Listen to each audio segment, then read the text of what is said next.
Hey, cozies, welcome back to Cozy with Calinnah, where I share my journey as a nurse by day and an artist by night, having real conversations with multi-hyphenates, dreamers, and doers. Don't forget to subscribe and catch new episodes every Thursday. Welcome to the podcast, Arnel Calvario, Ripkens. Yeah, good to be here, fam. Dude, it's been a while since Yes. I've seen you. Couple years. Yep. So I'm glad to have you here. You are a multi-hyphenate, which is a beautiful thing. You've been a founder of a dance company. You've managed different teams. Yeah. You're an author. You're a speaker. What do you not do? I'm an occupational therapist. And you're an occupational therapist. Just like you, just health to add that to professional slash artista. Okay. Yeah. Yeah. So I'm happy you're here. Happy to be here, fam. Yeah. And you've just been a pillar of the community for like 3 decades, 30 years or so. Yeah, it's been a while. We have danced together. I was part of Cabo Modern Legacy for a little bit. One of our most talented dancers, for sure. I don't know about that. Yes. But yeah, we like traveled to Hawaii. I remember that. That was fun. Was so that much fun. World of Dance? Yeah. We were invited to be an exhibition performance. Right. So yeah, we performed and That it was like an fun. excuse for us to like have a trip together. Vacation. So fun. Yeah. Wow. Yeah. Good times. And yeah, I just enjoyed being under your leadership, and I feel like it thank was you. always so welcoming, and that's what dance should be. You know what I mean? Yeah. Because I just feel like dance has changed a little bit for me. Like now that I'm taking class again, and not to say that it doesn't have like the fundamentals or anything, but I think it's just different. Like, you know, like times have changed, music has changed, Yep. the way that people move has changed. So everything's a little bit different coming in like with fresh eyes, you know? Yeah. So different. I think it's like, especially with I think the advent of social media as a tool is incredible, but it's just getting faster and faster. Right. And people's consumption of it or their attention to it is shorter and shorter. Right. Yeah. So it's a little bit different. Yeah, I was having like a conversation with I forgot which dancer, but we took class, and I was like, man, I feel like I just didn't think that the choreographer was necessarily the best, because I felt like they were just trying to like do the piece and like not teach. But it's like people paid to see and learn and, you know, choreography. And this was like a beginner's class. And I was like, this is not beginners, bro. Yeah, that's the problem. Yeah. Yeah, you know, I feel like sometimes it's changed a little bit with social media. And I mean, there's pros and cons, right? There's definitely pros also. Yeah. Like I feel like also dance has become this huge thing. Like now you can become a star as a dancer solo, right? It doesn't even have to be like a backup for like a big artist or something like that. You can honestly like book yourself for things. Yeah, for with sure. exposure. It's so much. It is the lens on it is so much wider now, and the accessibility again is now global, Right. Which is so great.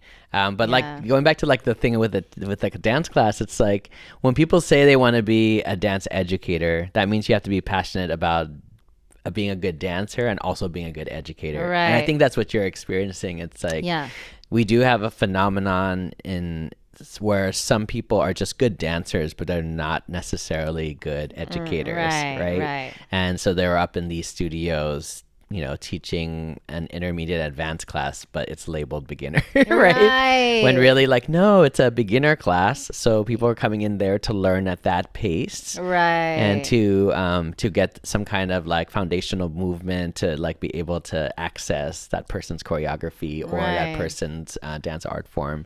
And unfortunately, there are some educators out there who really are more about like the video at the end of the class or making sure everyone looks good on their style of choreography. Right. Exactly.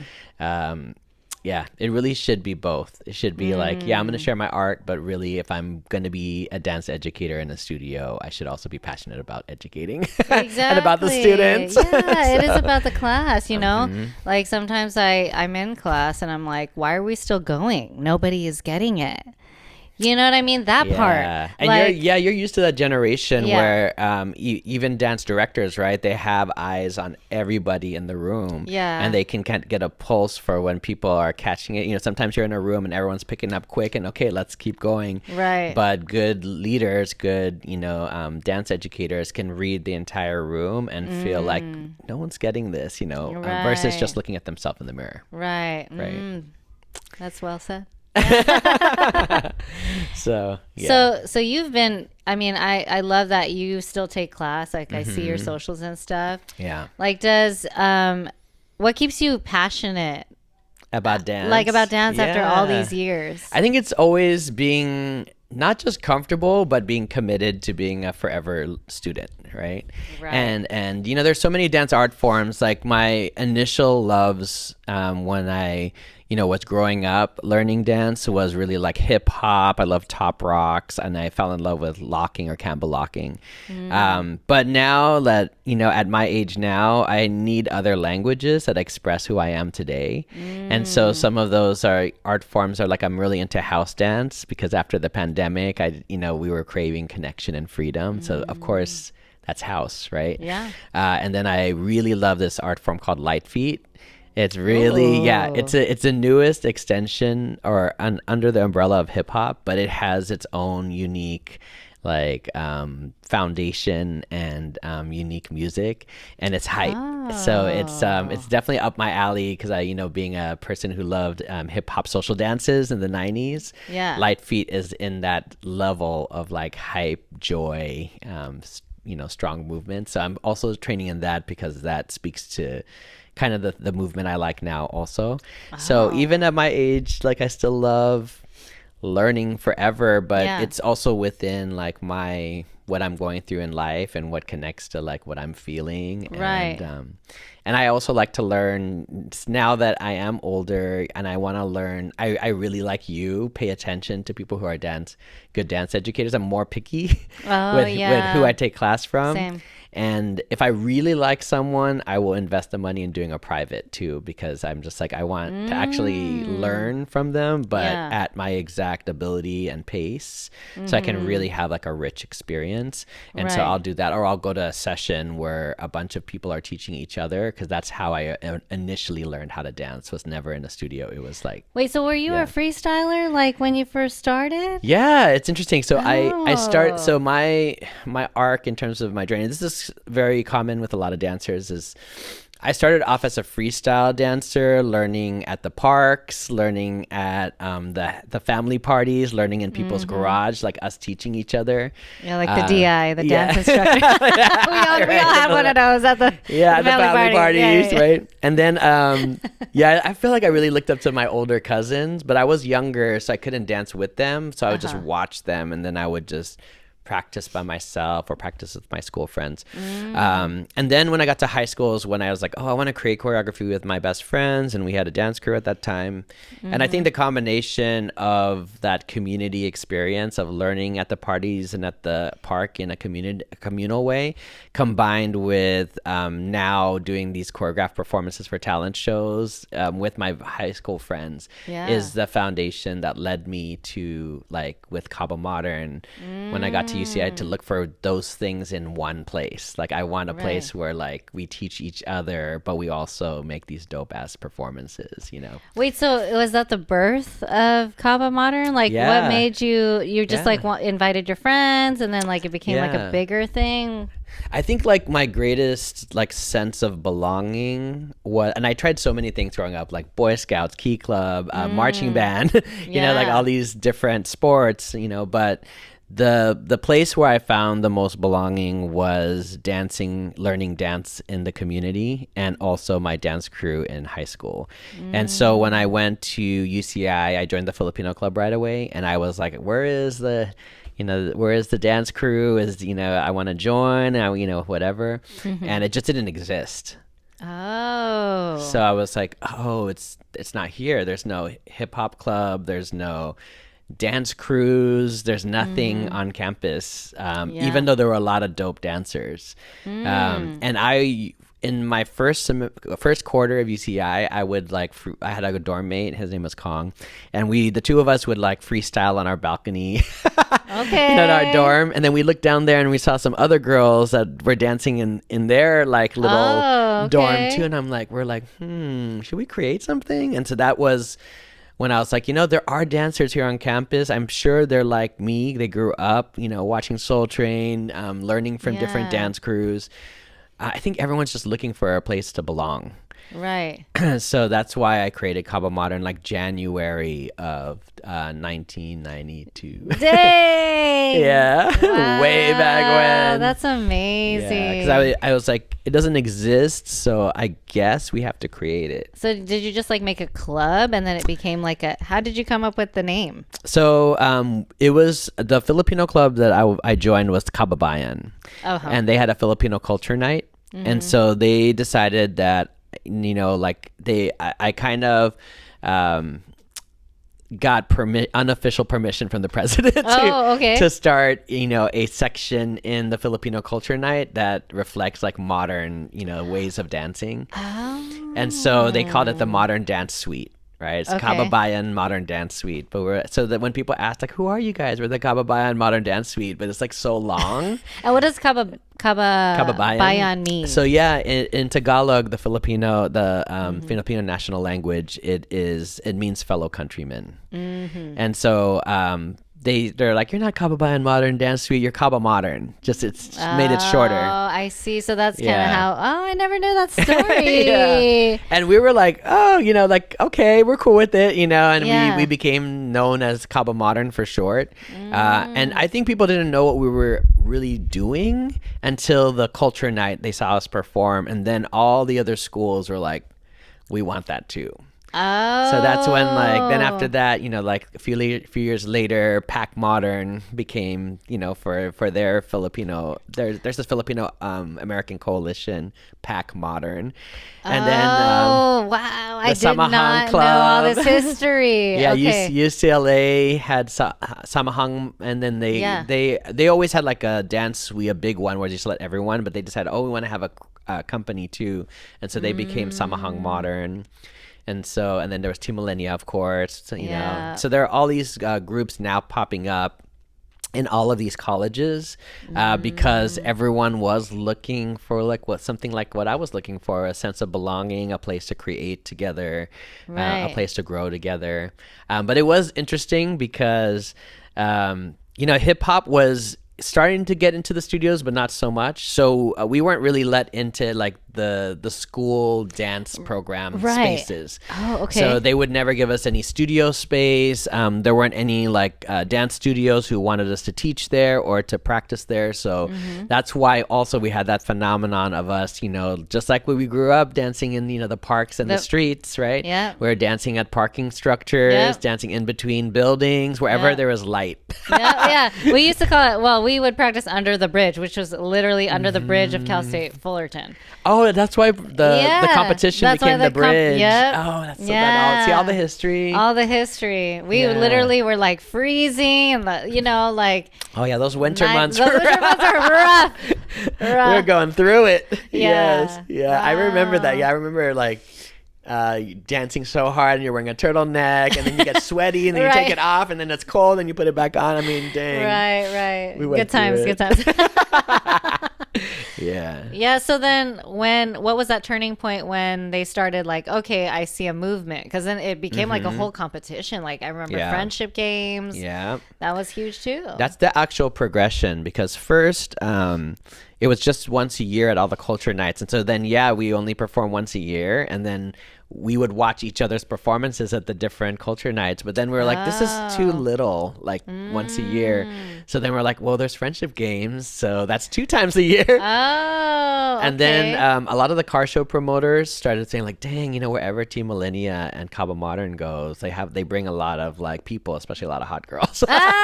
Right? So they wanted to like get us to perform. So we started performing at these car shows. I never knew about this. Car shows. Yeah, car shows. That was like in the beginning, Pac Modern, Team Millennia, Cabo Modern.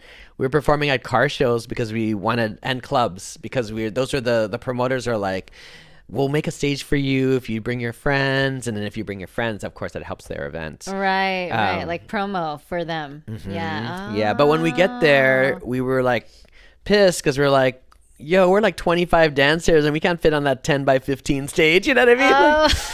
So we're like, this isn't really ideal for us. And we also now have experience performing on like culture night stages, which are these big theater stages, right?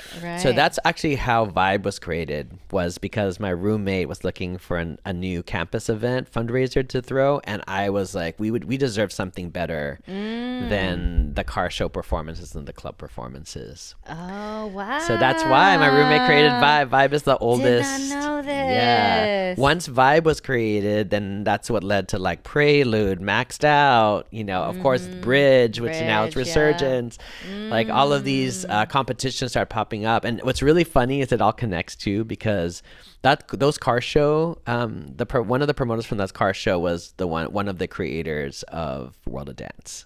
Wow. And that's why when you look at World of Dance, it has a car show feel, right? Oh, because the setup is very similar to a car show. Yeah. Okay. Dang. It's all connected. I did not know this. Yeah. I remember like there were like so many vendors. I forgot was it at UCI? I feel like World of Dance was like always at like, I don't know if it was like Santa Anita.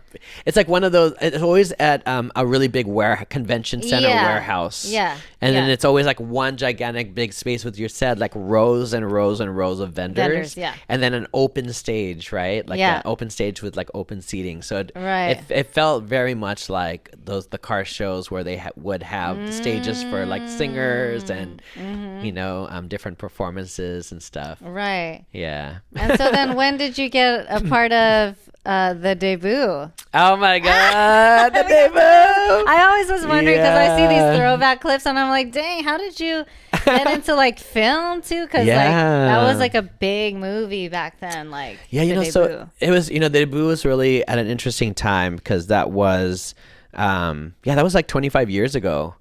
So 25 years ago is when it came out. And then it was filmed like a year and a half before that.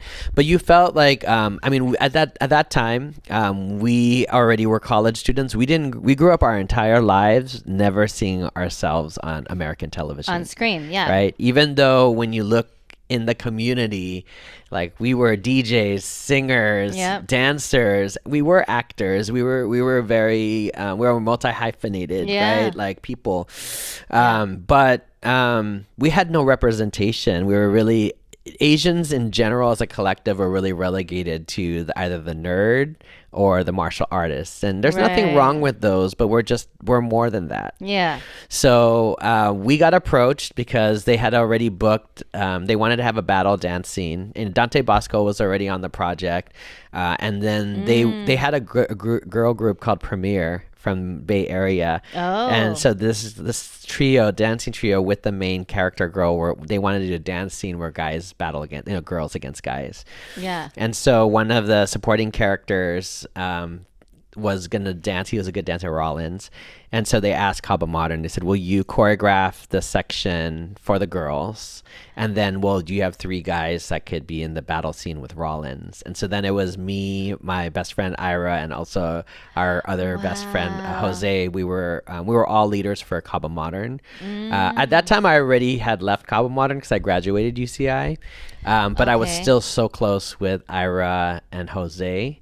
So yeah, we took the project and choreographed, and it was such a really, really fun experience, but also it felt very grassroots, like we were a part of a united front that just wanted to do something so that people can look up at a movie screen and see themselves. Right. That's iconic. So that's the biggest success is for people to connect to something and have visibility. So then, because after that, you saw a lot more visibility. It just grew, and to where we are now, where it's just so much more now than ever before. Yeah. And I think like also like the trajectory of just like seeing Asians on film is like growing and exploding in different ways. And I think even back then I used to like, I was talking to Jay about this the other night, and I was like, yeah, like I remember we auditioned for like Block or like one of those like big agencies, and I remember like killing one of those performances. Like I did really good, but they didn't choose me, and I was like, oh, I'm surprised. You know, and it was just like all typecasting, and I was like kind of observing who they were choosing, and I was like, oh, like they're looking for like a certain type of face, you know, and I think that wasn't as welcome because a lot of Filipinos kind of look like in between. Yeah. Like they could pass for Latino or like, or something else, Chinese. It just depends. There's a variety, right? And like, so it was like, where do we place this kind of face back then? But now like being like ambiguous and looking ambiguous is kind of in right now, I feel like. It's a strength. It's crazy. And I feel like also back then it's like they only have room for one.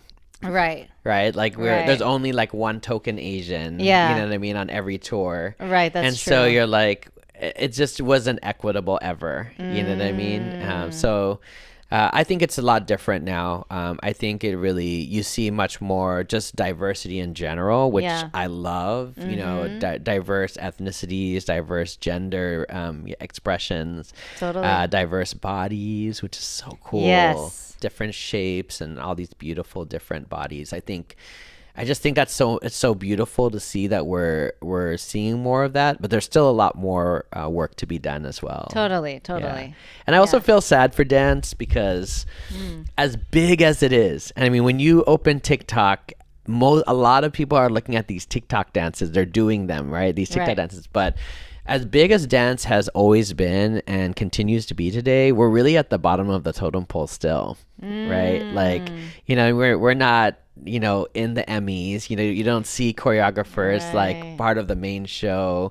Even a lot of like the awards for like different media too, they don't usually recognize a lot of choreographers, dancers, dance educators. We're still left out of a lot of the recognition, even though I feel like a lot of us have made a tremendous like global impact. Yeah. And we know, because we're in the dance world, how much we built from scratch. Yeah. And also how much our friends are fucking killing it, right? Like some of the top dance educators traveling all over the world who opened up are like people that we know. Yet like in entertainment in general, we're not often invited to those like red carpets. We're not often, you know, like when I even think, and I appreciate everything that Gold House does. They're incredible.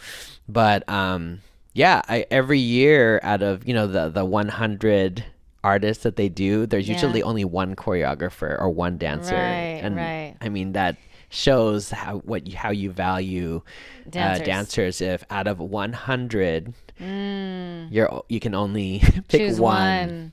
You know, there's so sometimes many. none, you know, and so I hope those things will change. I feel like everyone in that work, you know, has good intentions to promote, you know, the vast accomplishments that we all do. But I definitely feel like dance is not there yet in terms of how other people, you know, recognize and value us. So we're just going to continue to value ourselves and to uplift and recognize ourselves.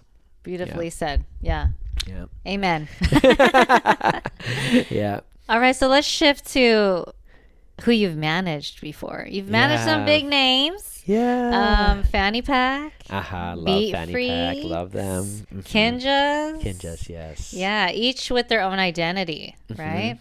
What do you look for when you're guiding artists or teams towards longevity and authenticity? Yeah, I mean, it's so funny because the managing thing was just such like most of the things that happened in my career. It's like you kind of just fall into it, and then you have to make a choice of like, okay, am I just gonna make this happen, or am I gonna because it didn't happen, I'm not going to do it. So I think the managing thing started because Cabo Modern ended up being on America's Best Dance Crew season 1. Yeah. And I felt responsible because I am the one that said, call the dancers and put them together and said, hey, I think we need to do this for the community. We need to represent. Yeah. And after the show, I didn't realize how, I mean, when it blew up, I was like, whoa, the amount of communication coming through for bookings. It's like, I feel responsible for these 6 dancers. Like, I can't just say, hey, figure out your contracts, and you know what I mean? Like, you figure out your own writers. I felt like responsible. So I figured out, I created our own writer. I really like asked as much like expertise and counsel as I could get, and on how to like negotiate these contracts. And there really weren't any like managers for dance groups, because at this point these dance groups were like celebrities at that time, right? So I just kind of figured it out and made some mistakes, but always so dedicated to learning from every mistake, for myself and for the betterment of the crew. And so then after that, I was like, oh, I think I got the hang of it, and I love it. You know, I'm enjoying it. And after like a year of touring and doing different gigs, when Fanny Pack came out, I just looked at them and I was like, wow, I love everything they stand for. Like, because they're very bright. They're about being yourself, spreading your like extraordinary colors and your light, you know, into the world. And they're so diverse, right? They're all different ethnicities, and their quality of movement was like the shit. Yeah. Right. Because I mean, it's Bo, Matt, Katie, Megan, you know, like Mischief Makers. Yeah, Mischief. We love them. We love the Maker Empire. So I just love Fanny Pack. And so after, you know, we became friends with them, like following their journey on the show. We did a couple gigs with them, and they asked me to manage them. Wow. They already had a manager, so I was like, they had the booking manager, and then they had a road manager, so I helped with road management.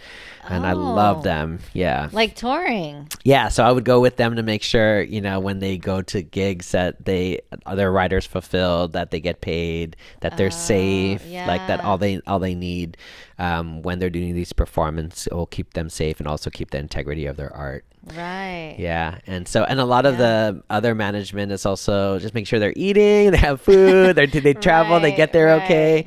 And also, you know, a big honor of that is also connecting with people who want to meet them. And so also managing, like, how do we, you know, connect with, empower people, but also keep it safe and manageable and healthy for the dancers too. So that was part of it too. Then the next year, I love Fanny Pack and Quest Crew, and I was actually asked by both groups to manage them. But dang, yeah. But at that time, I was working, as you know, when you're balancing I was already like a doctor of occupational therapy, and I was working doctor, and I was working at Children's Hospital LA too. So I was like, I think I only have capacity for one more crew, and I love both of them. So whichever of the two asks me first, because I love them both equally. And Beat Freaks was beat Quest Crew by a day. They called me, you know, to a meeting and asked me, and I said, this is a sign. It's because I love the girls too. I love all of them individually. I was already fans of but together they're so powerful. And the whole idea of just women empowerment and women, you know, forging a new path together was really dope. But yeah, I didn't have capacity for Quest Crew, so I still like always give them encouragement and advice when they need it. But I was like, I didn't have capacity to give you, because they won the show and they were big. So I think the volume of their bookings would have been too much for me. I see. Capacity. So yeah, and then later it was Kinjaz, because Mike and Anthony are like my forever brothers and my little brothers, and so when Kinjaz was on there, we kind of combined Lee J, another guy from Cabo Modern who also managed Beat Freaks. We helped manage Kinjaz as well. Wow. And they blew up too. Yeah. I mean, they're a whole freaking thing, man. By the time we landed on the show, we were like, it's a show. right? And you have to know what it is. And so your goal is not necessarily to win the show. Your goal is to do your best on the show, understanding the show is going to do what it needs to do. Yeah, right? there's that TV magic that we call it. You know, they have like certain expectations. I feel like sometimes those shows already know who they want to pick at the beginning already of all that. So some do. So and so entertainment, right? So you have to kind of like, every episode has to have a purpose of like, what art you're creating for, what are you trying to share, what are you trying to share about yourself.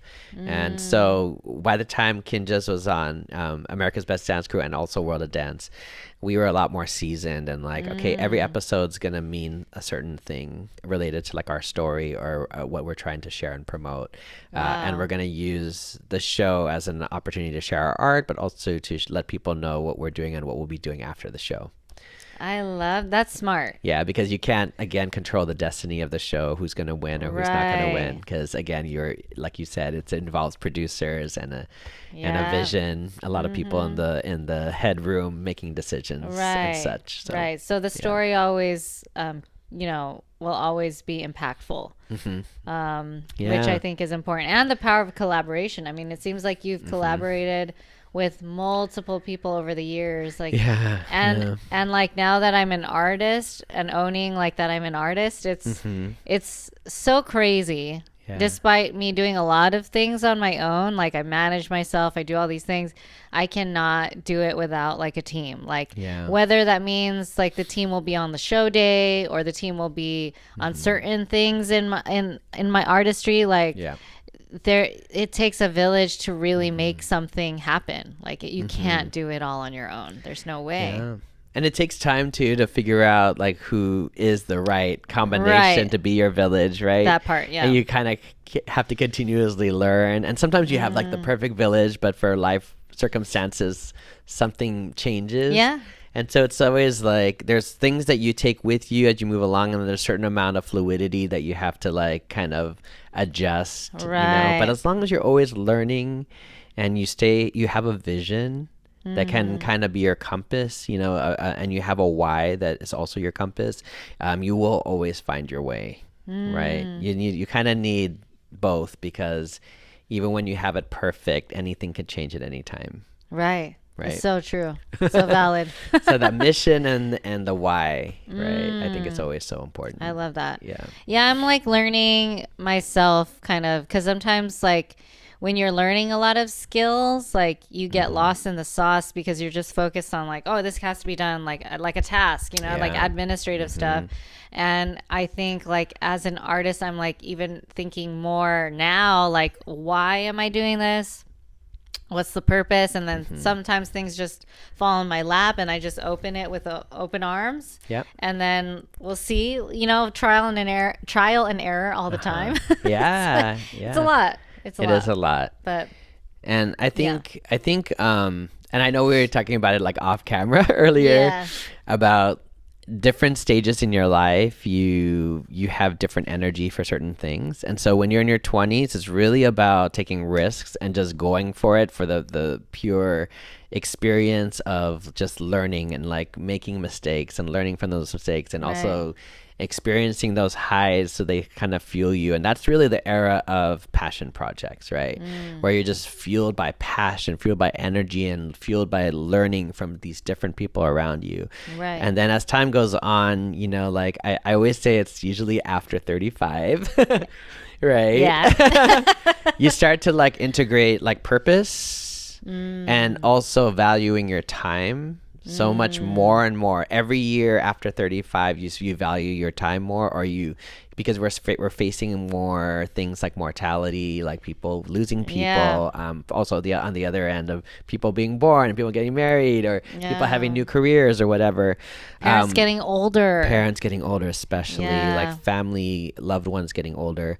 You start like thinking about like, why am I doing this? Why am I here? Does this like lift me up, or am I doing this to please other people, or to fulfill an expectation that I'm not even connected to? You know, so I really love that next era where passion projects become purpose projects, because you make things based on what kind of purpose it is to you and to the world. what purpose it fulfills.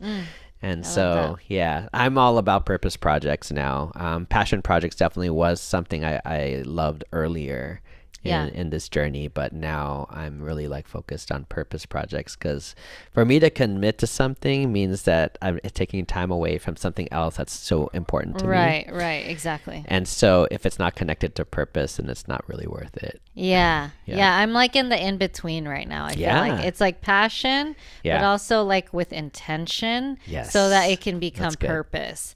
Because because I feel like, I mean, I've tried so many things. I think we're very similar in that regard. Is like I've just tried, like I think a lot of people struggle with like trying to find what they're good at, and I think the only way you can do that is by like trying everything.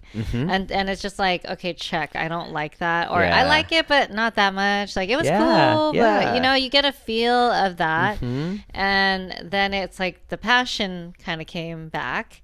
And then now it's like, okay, but this is like a lot of investing of my time.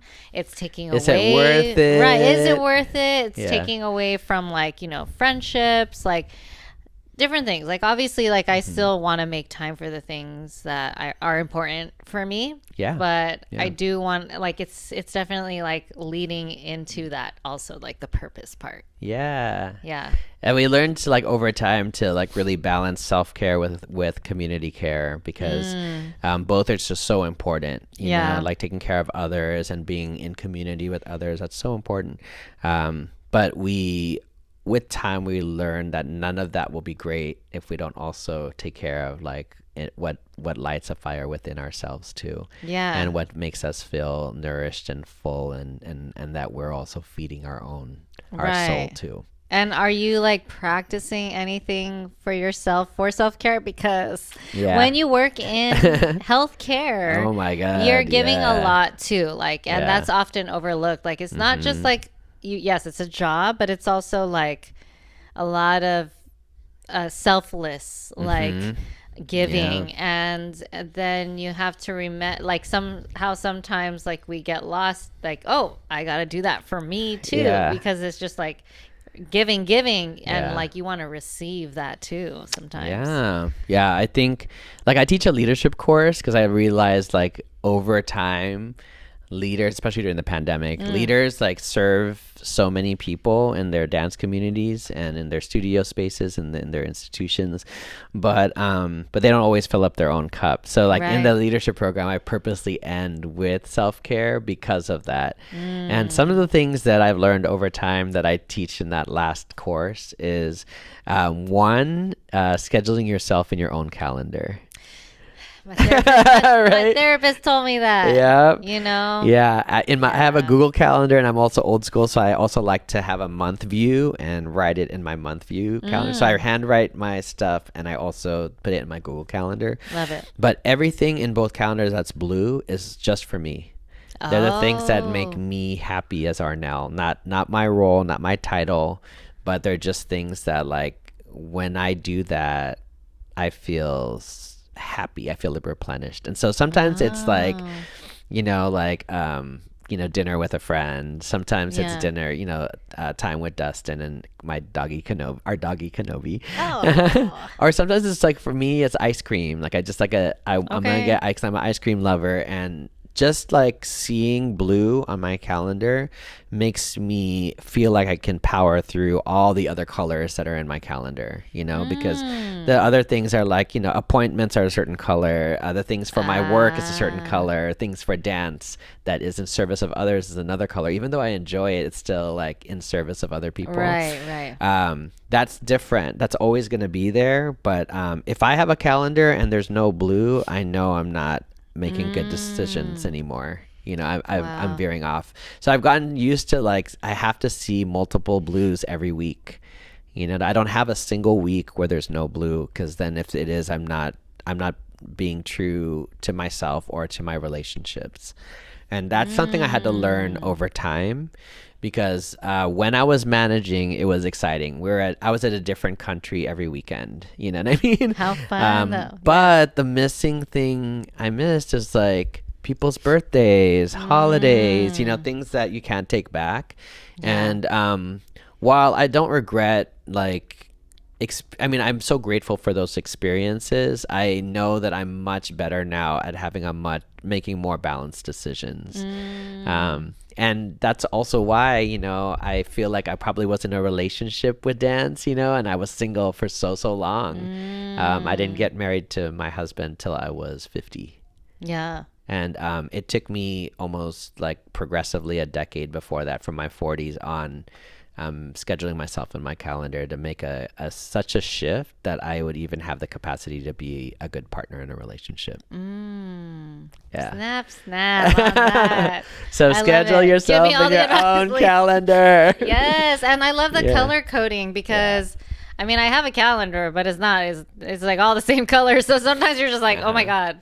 It feels overwhelming, right? Yeah. Like when you see just writing or things on your calendar and it's just freaking full. Yeah. That's overwhelming. So that's when I first started like separating the colors, just so I can know, like, all right, for my OT world it's this, for my dance world it's this, and I would just kind of look at like where is my time being spent. But it is the game changer when I started scheduling myself in my own calendar. I was like, okay, this is why I'm single. I have literally no time to like meet people, and I don't have time to even be with myself to like journal or reflect. I do think therapy too, I will say, therapy was a big game changer for me.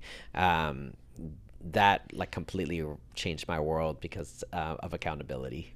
Okay. Right. Therapy. Go to therapy, please. Someone holding you accountable. Yeah. Some people do life coaching. I really love therapy because I think we have to address our traumas, and I love the tools that you learn in therapy to that addresses some of your patterns and such.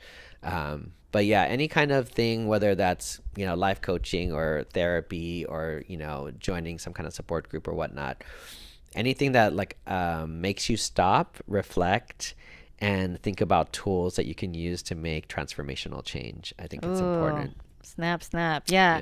I think therapy for me, I think some people view that therapy is going to like cure them. But I have learned through therapy that it's not to cure you, it's just to learn more about yourself. Yeah.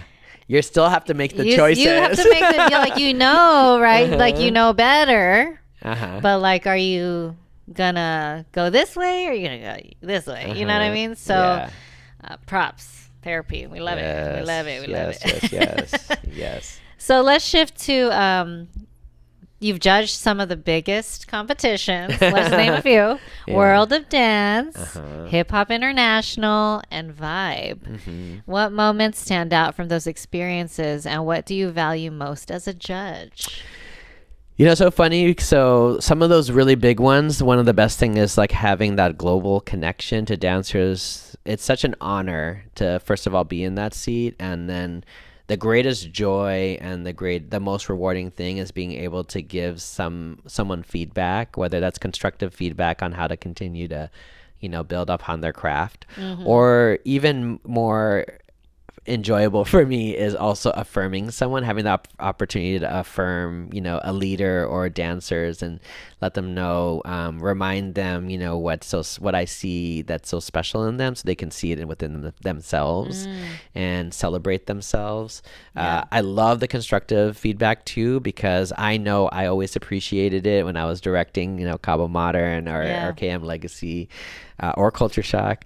I always loved the feedback and the opportunity to like learn and grow and do things better. But I also appreciated the encouragement. Like, anytime an OG would like give me props for something, it really like lights a fire under you to keep going. And leadership's already hard.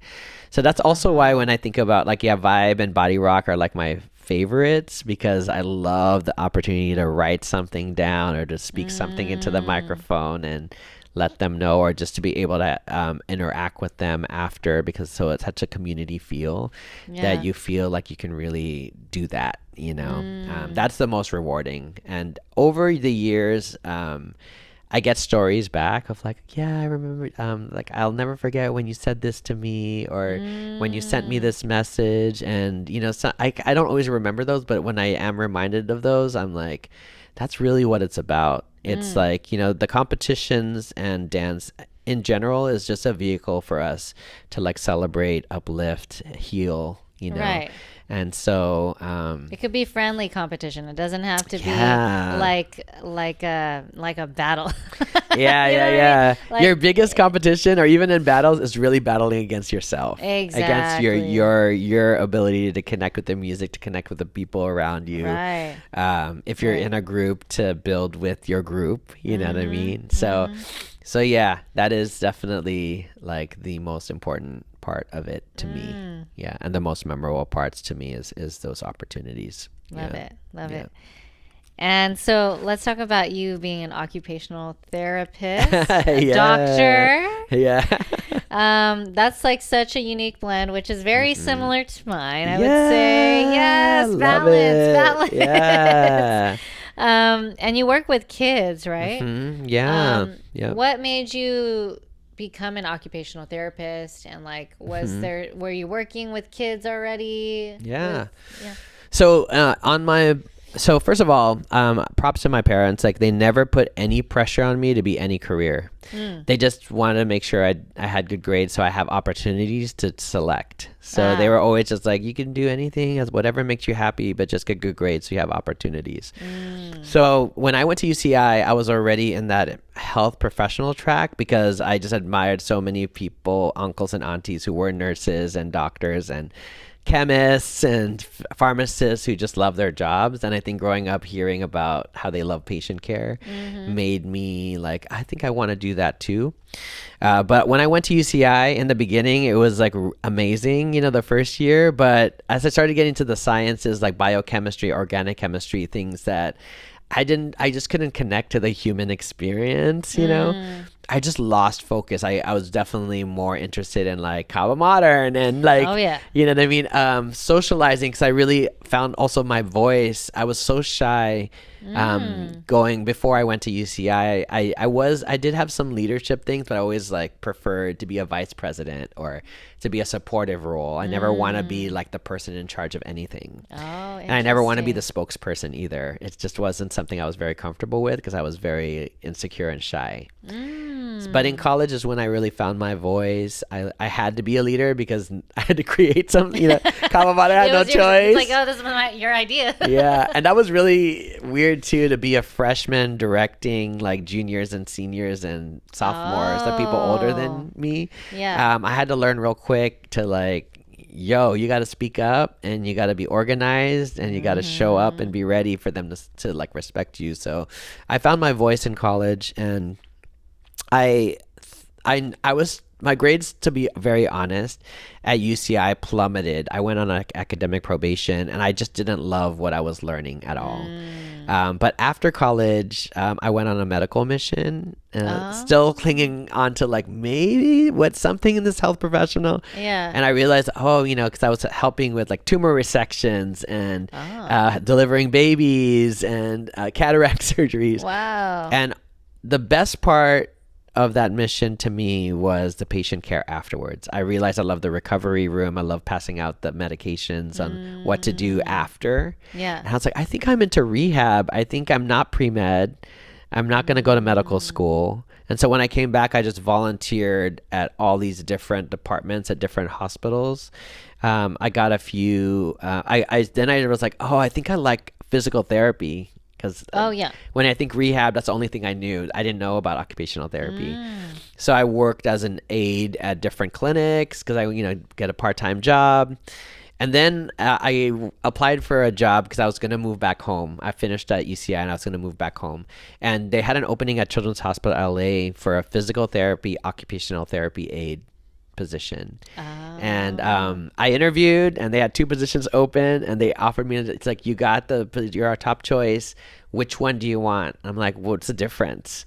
And they said the PT/OT one with PT emphasis is you work Tuesday through Saturday. Oh, so the weekend. and then the other one with the OT emphasis is Monday through Friday. And I'm like, right out of college, I'm like, I don't want to like work on Saturday. Let me try this OT thing, Right. But that's also why I really believe in the idea that our life choices are a combination of making things happen and also letting things happen. I made the choice at that time, maybe not for the best reasons, but it was meant to be, because when I ended up in that position, I realized that I was occupational therapy all along. The occupational therapy is biology, psychology, and sociology. That's the framework of the profession. And all my favorite classes were like psychology and sociology classes. Yeah, I loved psychology too. Right? Yeah. Right? Yeah. So I found it by continuing to explore, just like I did with dance. And just like a lot of people do with their careers. You just have, like what you said, you're doing it right. You have to just explore and try a lot of different things until you finally either bump into it or you find it. Like you pursue it or you bump into it. And for me, I bumped into occupational therapy, and once I knew that was it, like I was hyper focused on my prereqs. I had the worst GPA from UCI, but I had the best prereqs because now I knew my direction. Right. And yeah, I ended up, I did a Hail Mary. I did not meet the requirements for USC because USC was like the top OT program in the country at that time. But I just felt like I just have to go for it. And I was like, I'm just going to write an honest personal statement about how my grades in UCI reflect that I didn't know who I was. Okay, I love that. And then when I knew who I was, and those grades are who I really am. So please take a chance in who I really am. Wow. And they did. Oh, they did. Yeah, I got into the program, and they told me, they're like, you got in because of your personal statement. And you're going to be on probation for the first, like, I'm letting you on in, but you have to you have to keep up your grades for that first semester or you're out. Right. And I got straight A's throughout that whole program. Maybe one or two B's, but it wasn't because I was trying to prove anything. It's because I really freaking love the profession so much. It's where I was meant to be. And so, yeah, I don't think I could be an OT and not be a dance educator or a dance leader. They're both a part of who I am as a human being, and working in both makes my ability to perform in each profession better. So as an occupational therapist, because I'm a creative as in the dance world, like I bring all that creativity to my occupational therapy practice when I work with kids. Oh, amazing. And then my patience and what I've learned in school with, holding space for patients makes me a better leader in the dance world, right? Right. So both of them really make me better able to show up better for the people I serve. And I think that is what I would say to people now when they're thinking about a career. It's like, maybe your career is really meant to be a combination of the things that you authentically are, right? And so for you, you know what I mean? I literally don't think, just knowing you, I don't think you could be a nurse without being an artist. I don't think you could be an artist without being a nurse. Like, you're really both, Yeah, it's so funny because I never wanted to be a nurse. Fun fact. My parents always encouraged me. They were not nurses, so I was like, "Why are you pushing me to be a nurse?" Like, I don't get it. Stable career, right. And so when I kind of did like nursing out of necessity. At one point, I did not know what I wanted to do, and then I was like, "Let me just think of things." I kind of had like an aha moment. How much do I want to be making by a certain point in my life? I wrote it down, and I was like, what can I do that comes naturally to me? Yeah. And I want to do something that I feel like I can handle, Yeah. And so I had all these questions before I became a nurse, and then I also joined a UCLA program where it's called Health Scholars, where you can become a CNA just to be in the hospital. Yeah. And so I was like, let me do that before I make another career change. Yeah. And so through that, I realized even though it's not because a lot of things before that I would just do because I was passionate. But then there's all the harsh realities of those things too. You want to make a living. Also, you want to, feel fulfilled, all these things. I did fashion, that's also not glamorous as everyone thinks it is. So, there's all these factors. And then now that I'm a nurse, that I've been a nurse for, 6 years now, it's definitely like all those skills that I've learned as a nurse has transferred to what I'm doing now, like especially like time management, like oh my God, a lot of those things that I was not very good at before. And I had to be more like, okay, like I have to understand things in totality and like why things work and use that critical like knowledge to understand things. And so as an artist, I've implemented those in my practice. And, also as an artist, it's like, okay, don't be so serious. All the, or wait, no. You know what I mean? You mean as a nurse? As a nurse. Don't be so serious. Yeah. And as an artist, be organized and be like where people can depend on you, and reliable. Props to nurses, because I feel like nurses and teachers were the heroes of the pandemic, right? Like when everything was falling apart, those were the heroes and heroines of our world. And nurses, you all have to balance all the different facets of patient care because you're on the front lines, right? And you also work in ER, so or ER? Pre-surgery, pre-surgery, yeah. So you really have to be organized. Yes, super organized. It's a lot, but it's good. It's good. There's always learning points from each. Yeah. All right, and so you've spoken on major platforms like TED, the TED Talk at UC Irvine. Yeah, that was last year. Yes, congrats on that. Thank you. And you've been on podcasts like Sean T, Dana Wilson, and even Twitch. Yeah. R.I.P. Love Twitch so much. He was such an important part of our community. And I had the opportunity to dance with him on one of those projects, those house projects. And so I was wondering, what message do you hope that people would walk away with after hearing you speak?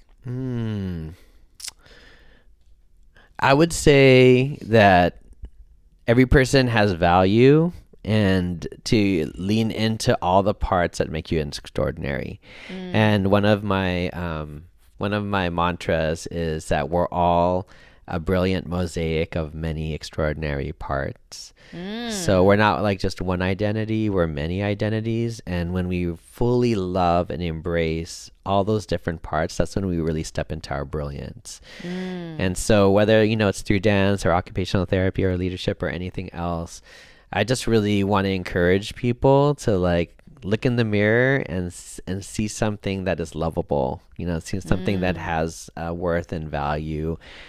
Because we're living through really tough times where I think, people are being erased and people are being, devalued, and I really want us to in everything I do be the opposing force of really just emanating love and helping people find love within themselves. Beautiful. Yeah. Beautiful. All right. So we're going to end it on a cozy closeout. Okay. And these are just lighthearted. Or, I don't know, maybe they're deep too. I don't know. I always end up getting deep for some reason. After everything you've done, dance, leadership, therapy, and writing, what phase of growth are you personally stepping into right now? Oh, wow. Okay, so it definitely will be public knowledge probably by the time this comes out. When is this going to be coming out? This is going to come out probably 4 to 5 weeks from now. Oh, okay. Okay. I'll say something then. Okay. Yeah, I'm actually stepping into being a hopeful father. Yeah, which is crazy. Oh my God, that's beautiful. So my husband Dustin and I are on our surrogacy journey. Wow. We're gonna actually, by the time this podcast comes out, we'll have transferred 2 embryos into our amazing surrogate, Brooke, and So we'll see where that leads us, but that's kind of where I'm headed next. And that's also unexpected because when I hit my 40s, I was like, oh, maybe I'm going to be a single dad. And then I was like, I don't think I'm going to be a dad anymore, when I was getting older. And then I met Dustin, which is again, like not expected. And so yeah, then he was like, I want to be a dad. And I'm like, I like, when being honest with myself, I've always wanted to be dad. Like it's always been one of my biggest dreams, if not my biggest dream. So, so we decided to push up his timeline and to extend my timeline. And so now I'm going to be a dad at a much older age than I expected. That's okay. But I'm leaning into it, like this is my journey and I'm staying true to what I really want. And, yeah, that's my next phase now is being a dad. And that's why I'm telling you about I'm more protective of my time because I'm about to get busy. Okay, you about being a full-time dad. You're going to be running around. Yeah, that's also why, like, now when if I pick up anything new, I have to think about what's my capacity and also what's my exit plan. Like how many years, how many months am I going to give to this thing I'm committing to? Yeah. And then so I have that preparation for what's next for whatever that is I'm committing to, so that they're never left hanging. Yeah. Oh my God! Congrats on that. Thank you. Beautiful. Yeah. That's where I'm headed next. Wow. So this next big year, step, big chapter. Yeah. From now till July, I'm like everything I can imagine, whether in those realms of speaking or dancing or teaching, I'm just going for it all, because once I become a dad, that's going to be the focus for sure. Yeah. Oh, I'm going to cry. Yeah.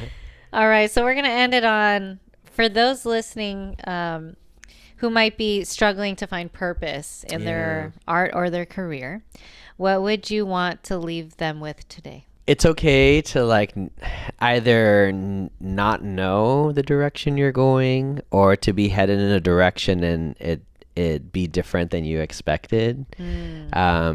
Just lean into the fact that there's so many things about you that's special that no one else embodies in the world. No one is your combination of amazing.